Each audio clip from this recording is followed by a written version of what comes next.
Hey everybody, Jerry Williams, aka Greater Sapien here. Thanks for stopping by. Daredevil, Born Again, Season 1, Season Finale. Spoilers ahead, let's go.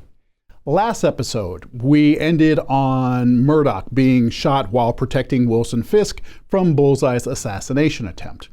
This episode begins with a flashback to Vanessa using her influence to get Bullseye released in order to assassinate Foggy. This scene doesn't add any new information for us, it just makes it more concrete that Murdoch was right about Vanessa. And I know it's not a big deal, but it's a problem if someone is as drugged up as Bullseye and is allowed to sign a contract for his freedom. I'm pretty sure this is the definition of diminished capacity. Murdoch wakes up in the hospital and his first words are calling out to Karen, which puts his girlfriend Heather in a pissy mood for the rest of the episode. Back at home, Kingpin lets Vanessa know that he is fully aware of what happened with Bullseye and Foggy Nelson. She really shouldn't try to keep things from him. Murdoch tries to convince his partner Kirsten about Vanessa and Bullseye, while pissy little Heather can't deal with it and defends the Fisks. Is it her professional ego that makes it so she can't listen to anything Murdoch's saying? Can she not conceive of the idea that she's wrong about them? Wilson Fisk reveals in his conversation with Vanessa that his ultimate goal of becoming mayor was to be able to use his position of power to move billions of dollars compared to the millions that they were doing before. Now that I'm mayor, we can move billions. And the gangs? All of it architecture. Which, of course, we knew as viewers. It's kind of all been played out in front of us. At the beginning of the series, he had trimmed down in weight to run for mayor. He was leaner, more respectable looking. But once he became mayor, we saw him eating his rich meals down in his lair, gaining weight, going from the neutral color suits that he wore while running for mayor and then going back to his traditional Kingpin white suits. And he's going to wield that Kingpin power as much as he can. He launched his war against the vigilantes, looking to rule the city of New York like a king. I was curious as to how Murdoch's saving of his life would affect the way Kingpin thought about him. And apparently it has changed it not at all, because he orders his henchman Buck to kill Murdoch at the hospital. He then puts a plan in place to weed out all but the most loyal of his underlings. He doesn't want anyone in his administration that will hinder his desire to execute the plan he has. And I have to say, if this season came out next year, people would be saying that it was an all too obvious nod at what Trump is doing right now. But of course, this was made last year, but is still a perfect prediction of what happens when you put a criminal in power. The police chief knows what the Kingpin is up to and begins plotting against him.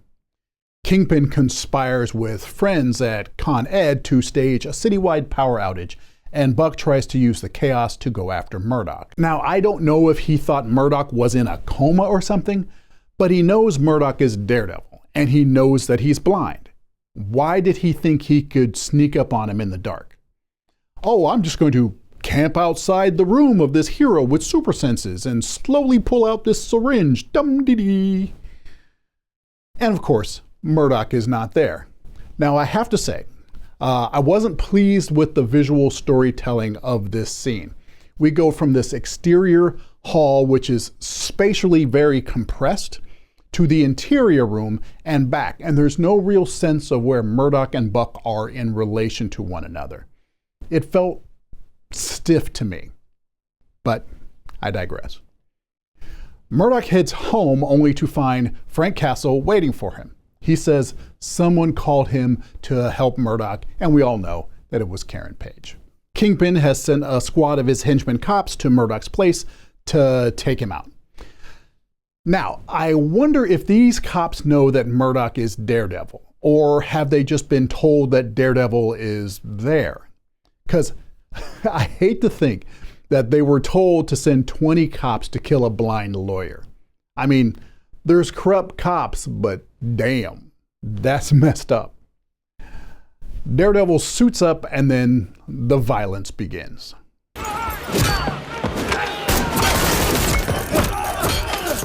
And it is violence much more than action. Now, don't get me wrong, I think these scenes are good scenes. Intense, well executed, no pun intended, visceral scenes. More intense and more violent than anything produced by Disney Plus before.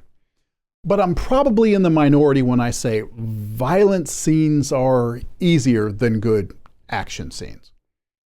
And so while part of me is glad to see the increased action in this episode because I think the series had been lacking in that department, I'm a tad disappointed that so much of it is really the Punisher straight murdering people up close and personal. Now, I thought about this because I wanted to explain the difference to me when it comes to action versus violence. Action to me is about the things that people are doing, how they are moving their bodies through space and interacting with the world and others. And so action scenes focus on that. The master of pure action fight scenes was Jackie Chan.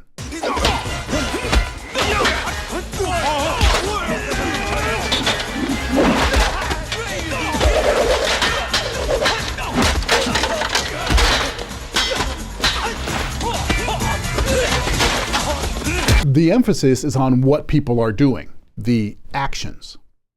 Violent scenes, for me, focus on the results of the actions taken, which happens a lot in this Daredevil scene.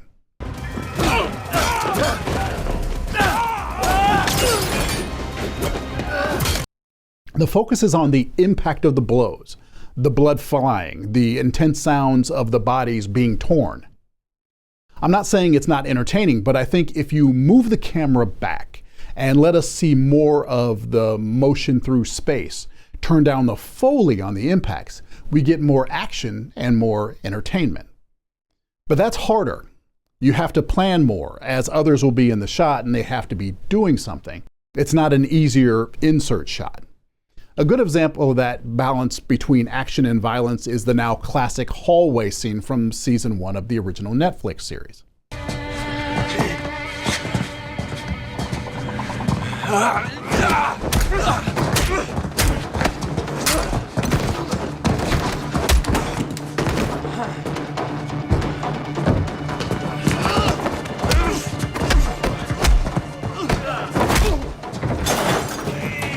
Most of the focus is on what he is doing, but the impact of what is being done comes through intensely from time to time. Anyway, back to the finale. Our protagonists get out of that dilemma with only a mild body count of, 15 cops. He's not worth it, Frank. Not worth it. How about him? He worth it? How about that, huh? What is wrong with you? You can't help yourself, can you? Which, by the way, is the exact kind of incident Fisk would want in order to declare martial law. Oops. Karen Page shows up and takes them to Castle's lair to patch themselves up, and Murdoch recruits her into helping him get the evidence Foggy was killed over. Castle finds out a bunch of Fisk cops are gathering at the dock at Red Hook and slaughters several before being captured.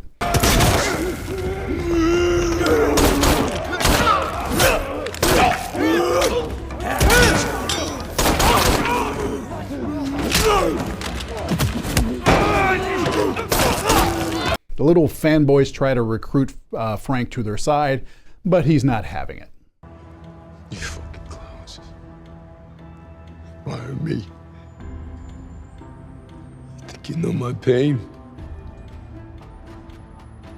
Think you know my loss? I ain't gonna serve with you. I won't fucking piss on you if you were on fire. You got that? Sorry to hear that, Frank. Are you?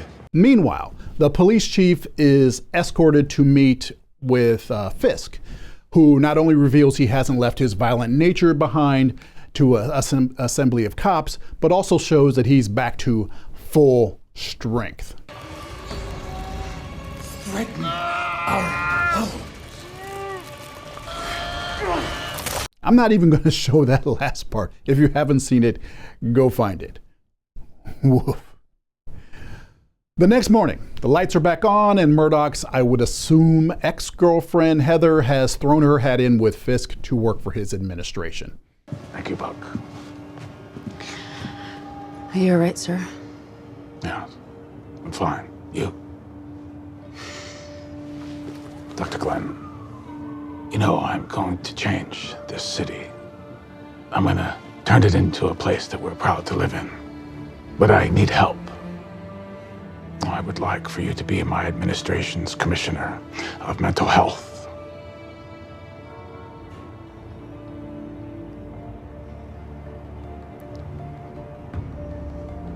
It would be my honor. There's something off-putting about how she's presented in this scene to me. She's uncharacteristically deferent to Fisk. She's always been fairly self-assured speaker before. I can't tell if it's just inconsistent writing and acting or if it's a seed of something else. Time will tell. Fisk then uses the chaos and violence that he orchestrated the night before as a pretext to declare martial law and declare war on so-called vigilantes. Murdoch has a heart-to-heart with Karen, admitting to her what those closest to him already knew. My mistake was thinking I was immune to the darkness. And I let it creep inside me. I let the dark power me. Ever since Foggy died. I didn't know who I was anymore. Foggy believed in you. Whatever you want to call yourself, whatever's behind the mask, behind your eyes. That's wrath, that's mercy, that's the dark and the light. He knew all of it. All of it. He knew you. And then he steps out to the small group that he's gathered of people that he can trust. Daredevil's army.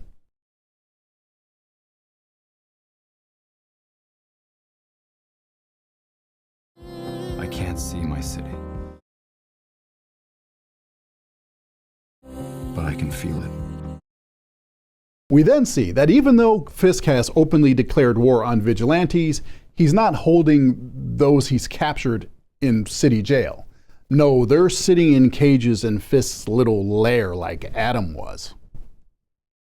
Now, there are a number of them here, but the only ones I recognize as anyone is Jack Duquesne, aka the Swordsman, and of course, the Punisher. We then get a montage of people dealing with their place in this new status quo. The Fisks basking in the afterglow of their victory, having dinner while people sit in cages near them. Fisk underlings feel a range from empowered to trapped. Bibi Urich, knowing that the man that killed her uncle is more powerful than ever, and citizens going about their day. Task force policemen being a presence on the street. And even Bullseye living in some hovel. It's a callback to the establishing shots of the first few minutes of episode 1, but with an ominous vibe of the new paradigm. End of episode. Overall, a good season finale, capping off a good first season. A first season that everyone was uncertain about. I have my own little nitpicks here and there, but that's because I'm an individual and nothing can be made perfect for everyone. But overall, pleased with the series and hopeful about where it will go in the next season. With the Punisher getting his own special next year, I'm hoping that will leave more room for Daredevil to shine in a more action-oriented way. Back the camera up, folks. Let's see the fight skills on display, please. Okay, what about you? What are your thoughts on the season and what are your hopes for season 2? Let me know in the comments. That's it for me. Until next time, peace. Now, in classic MCU fashion, there's a mid-credits scene. Frank Castle, sitting in Kingpin's dungeon after who knows how many attempts, comes across the dumbest guy in the task force. Dude, don't shake it. Okay. I'd say you never play the violin again, but you're probably dead. Now, my only question is, does the Punisher let the other people out of the cages, or does he just say, deuces, I got my own show to do? Only time will tell.